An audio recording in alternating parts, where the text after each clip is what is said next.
بسم اللہ الرحمن الرحیم، السلام علیکم ورحمۃ اللہ وبرکاتہ۔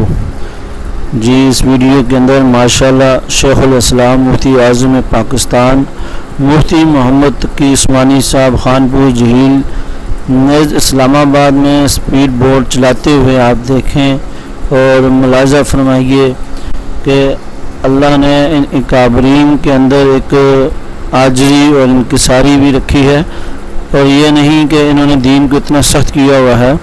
یہ وہ مفتی اعظم ہیں جن کا فتویٰ پوری دنیا کے اندر وہ چلتا ہے، دنیا کے اندر مانا جاتا ہے۔ اللہ نے ان سے نوازا ہے، اللہ نے بہت ہی دینی عطا فرمائے، اتنا پابند نہیں کرتا کہ ہم بالکل سیر و تفریح بھی نہیں کر سکتے، اور شریعت کی روح میں رہ کر سیر و تفریح کریں تو کر سکتے ہیں، نہ چاہیں تو کریں۔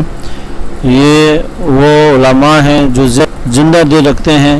یہ آپ دیکھیں مفتی تقی عثمانی صاحب جو ٹوپی پہنے ہوئے اور یلو کلر کی جو ہے اسپیڈ بورڈ کے اندر بیٹھے ہوئے ہیں اور خود جو ہے چلا رہے ہیں۔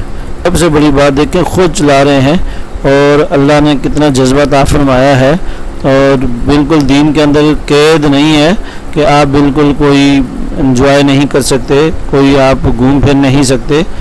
یہ آپ کے سامنے مفتی تقی عثمانی صاحب جو مفتی اعظم کے جو نام سے ان کو جو ہے پکارا جاتا ہے، شیخ الاسلام ہے، مفتی اعظم پاکستان ہے، اور باقی ممالک کے اندر بھی اللہ نے ان کو بہت کامیابیاں عطا فرمائی ہیں۔ تو اللہ نے دیکھیں عاجزی کتنی ہے، اور اتنا اللہ نے علم سے نوازنے کے باوجود بھی ان کے اندر عاجزی رکھی ہے۔ تو اللہ سے دعا ہے کہ اللہ تعالی ہمیں ان بزرگان دین کے نقش و قدم پر چلنے کی توفیق نصیب فرمائے، اور شیخ الاسلام مفتی اعظم پاکستان مفتی محمد تقی عثمانی صاحب دامت برکاتہم عالیہ کو ہمارے سروں پر سایہ قائم اور دائم فرمائے، آمین والحمدللہ رب العالمین۔